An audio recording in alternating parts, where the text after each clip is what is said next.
On the first February night of 1944, the fast battleship USS Indiana had just conducted a day of relentless artillery fire. Exhausted, yet unscathed, she and her crew had pulled back to open waters, her decks still echoing with the day's bombardments. That night, the ship was tasked with the critical yet hazardous duty of refueling 4 destroyers, where the silence of the night was paramount for success. Captain J.M. Steele, commanding the 35,000-ton vessel, faced the challenges of darkness and stealth. As Indiana navigated through the pitch-black sea, Steele supervised the intricate dance of hoses, pumps, and fuel lines against the silent backdrop. Suddenly, the quiet was broken by the unforeseen approach of ships from their own task force, unwittingly headed for collision. In a split-second decision, Steele ordered Indiana to turn right, hoping to avert the looming disaster. However, as the imposing USS Washington loomed out of the darkness, Steele's heart sank. His last-minute command, meant to prevent disaster, had instead steered them directly into peril. Powerless, all the 2,500-person crew could do now was brace for impact. In November 1942, USS Indiana joined the United States Navy's Pacific Fleet under the command of Captain Aaron S. Merrill. At this juncture, America had been embroiled in the global conflict against Germany and Japan for nearly a year. Amidst the escalating Guadalcanal campaign, Indiana was dispatched to bolster the Allied forces. This vessel, a South Dakota-class battleship weighing 35,000 tons and stretching 680 feet in length, housed a crew of 2,500. Developed during a period marked by worldwide naval expansion, Indiana broke free from the constraints of previous treaty-limited ship constructions. Despite her considerable size, she had an impressive top speed of 27 knots. Initially part of Task Group 26, Indiana was swiftly reassigned to Task Group 66-6, beginning her active role in the Pacific Theater to replace the heavily damaged sister ship South Dakota. At Guadalcanal, she quickly proved herself as a valuable war asset, providing vital naval gunfire support to ground forces. Equipped with 9 Mark VI 160-inch guns across 3 triple turrets and a secondary battery of 20 5-inch guns, Indiana was a floating fortress, continually upgrading her array of anti-aircraft armaments. However, this was just the beginning of an icon of the Pacific Theater's island-hopping campaign. Throughout 1943, under the strategic command of Rear Admiral Willis Lee, Task Force 64, made up of Indiana, along with the fast battleships North Carolina and Washington, was instrumental in securing the Solomon Islands, a key strategic victory, providing the Allies with a crucial foothold in the Pacific. She provided essential cover for troop transports and engaged directly in combat operations, further solidifying her role in the theater. Transitioning to the Gilberts, in the notorious Battle of Tarawa, significant challenges arose with the enemy's entrenched defenses, as well as the coral reefs that further complicated amphibious landings. This conflict, which raged from November 20th to 23rd, was a brutal lesson for American forces. Despite the harsh conditions, Indiana stood out for her exceptional performance. Her guns thundered during the Tarawa invasion, supporting the ground forces and safeguarding the accompanying carriers, with her anti-aircraft fire at last claiming its first Japanese aircraft. In December, her might was again on display during the significant bombardment of Nauru Island, where she and her battle group dispatched over 18 16-inch shells, decimating Japanese fortifications. As the new year of 1944 unfolded, Indiana and her crew participated in rigorous gunnery and anti-aircraft drills, engaged in simulated combat scenarios, and prepared her crew for the fierce confrontations expected as the Allies pushed toward Japan. All these lessons would soon prove useful. Drawing on the hard-earned lessons from Tarawa, the Navy quickly mobilized for another major offensive, this time targeting Kwajalein and Roy Namur in the Marshall Islands. The Battle of Kwajalein was pivotal. Seizing it from Japanese control offered the Allies invaluable strategic ground as tensions in the Pacific escalated. In the lead-up to the amphibious landings, a relentless barrage of naval and air bombardments was launched to soften enemy defenses. USS Indiana, integral to this task force, was primed for a crucial role. On January 29th, under the command of Captain J.M. Steele, and flanked by the battleship Washington and the carriers Enterprise and Yorktown, Indiana unleashed a fierce artillery barrage on Maloelap Atoll. Continuing the offensive on January 31st, now joined by the battleship Massachusetts and escorted by 4 destroyers, Indiana commenced shelling Kwajalein. By dawn, she began her barrage, and throughout the day, the task force destroyed a submarine chaser and 5 guard ships anchored at the atoll. Despite persistent enemy fire, Indiana remained steadfast, her guns pounding the enemy positions relentlessly until the late afternoon. As dusk fell, Indiana and her crew withdrew to the safety of the open waters, having launched over 300 shells from her main batteries and nearly 2,500 rounds from her secondary armament, ready to fight another day. In the early hours of February 1, 1944, USS Indiana was tasked with refueling 4 destroyers under the cover of darkness. As a member of a diverse task group, it was routine for battleships like Indiana to undertake refueling operations. These missions were vital to extend the operational reach and sustain the naval force's presence deep within enemy waters. The capability to conduct such operations far from mainland supply bases was crucial for maintaining the momentum of prolonged naval engagements and supporting large-scale amphibious operations. Equipped with advanced fuel transfer systems, Indiana was more than prepared for the job. The ship's deck housed powerful pumps, extensive hoses, and large reels, all engineered to manage the safe and efficient transfer of vast quantities of fuel. Yet, conducting these refueling operations at sea during nighttime presented inherent risks. The omnipresent threat of enemy detection, especially in the Pacific, necessitated a strict blackout protocol, eliminating any light that could betray their position. Moreover, communication had to be silent yet flawless.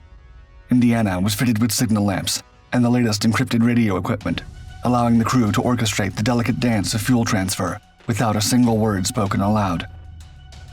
Despite these precautions, the smallest misstep could lead to disaster. At 4:20 a.m., while navigating through the darkness at 19 knots, Captain Steele communicated over the radio to the other ships in the task force. He announced his decision to execute a left turn and reduce speed to 15 knots. However, moments later, upon noticing several ships within the task force converging rapidly on his position, Captain Steele made a snap decision to veer right instead. Tragically, he failed to broadcast this critical maneuver to the rest of the task force. Only minutes after the abrupt turn, lookouts aboard Indiana spotted USS Washington cutting through the water toward them at a perilous speed. Despite frantic efforts from both crews to alter their course, a collision was inevitable. The impact was devastating.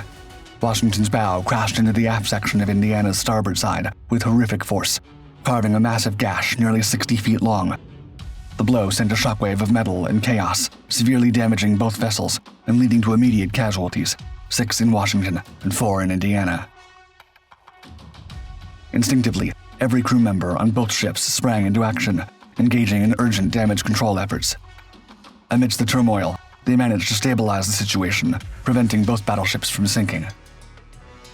While Indiana limped towards Pearl Harbor for extensive repairs, the severely damaged Washington was dispatched to the Puget Sound Navy Yard in Washington State for major reconstruction, including the complete replacement of its bow. Yet, the collision had another profound casualty: Captain Steele's naval career. Held accountable for the disastrous decision and its grave outcomes, he was swiftly relieved of his command.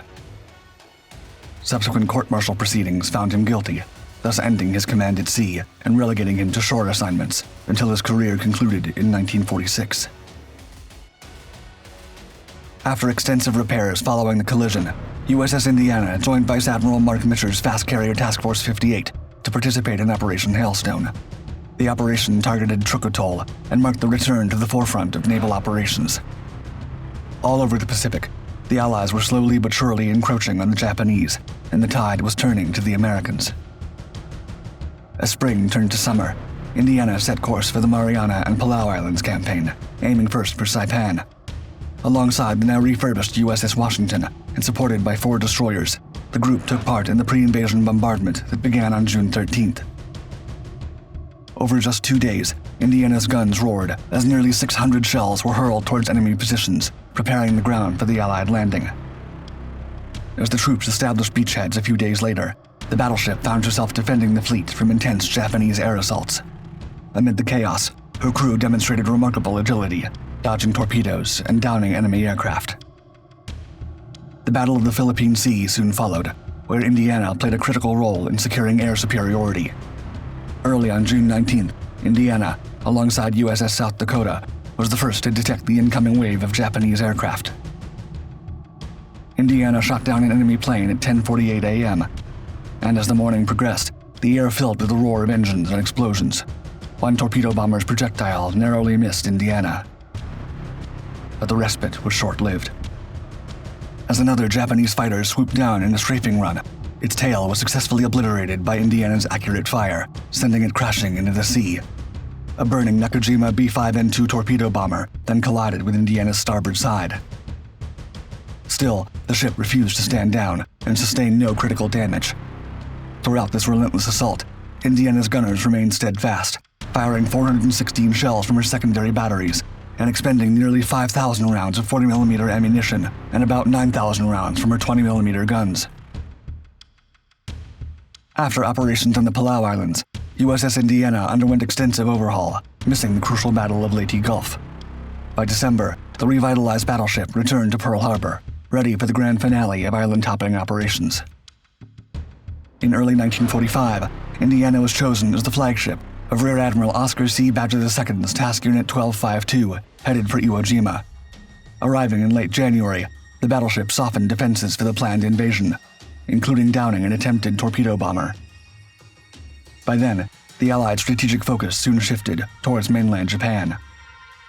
Indiana supported daring raids on Tokyo and the Bonin Islands in February, her Kingfishers performing crucial rescue operations for downed pilots. The escalation continued into early March, as Indiana prepared for the Okinawa invasion, launching a preliminary barrage to support the amphibious assault. With spring arriving, she and her crew responded to Operation Tengo, engaging in fierce combat against kamikaze attacks, downing several aircraft. As summer approached, with the Empire only a shadow of what it once was, the Allies were ready for the home stretch. In July, as the Allies tightened their grip on the last Axis strongholds, Indiana sailed north with the carrier group for its inaugural bombardment of the Japanese home islands. Assigned to Task Unit 3481, she targeted an industrial complex in Kamaishi, unleashing 271 shells from her formidable 16-inch guns, each impact a thunderous declaration of nearing victory. Throughout August, Indiana continued her relentless assault, coordinating closely with the Royal Navy as the end of hostilities loomed. On the 15th, when Japan declared its unconditional surrender, Indiana steamed toward another carrier strike operation. In a shift from warfare to humanitarian aid, the task force's aircraft were now laden with food and medical supplies instead of munitions. Indiana played a crucial role in this transformation, participating in one of the first landing parties to assist POWs ashore. After serving briefly as a transit point for liberated Allied prisoners in Tokyo Bay, Indiana set course for San Francisco. Arriving on September 29th, she disembarked 1,013 souls, a poignant coda to her wartime saga. Subsequently, like many of her contemporaries, Indiana was placed in reserve and decommissioned in 1947. Despite earning 9 battle stars for her valiant service in World War II, the changing tides of naval strategy rendered her obsolete, leading to her final disposition as scrap in the post-war years.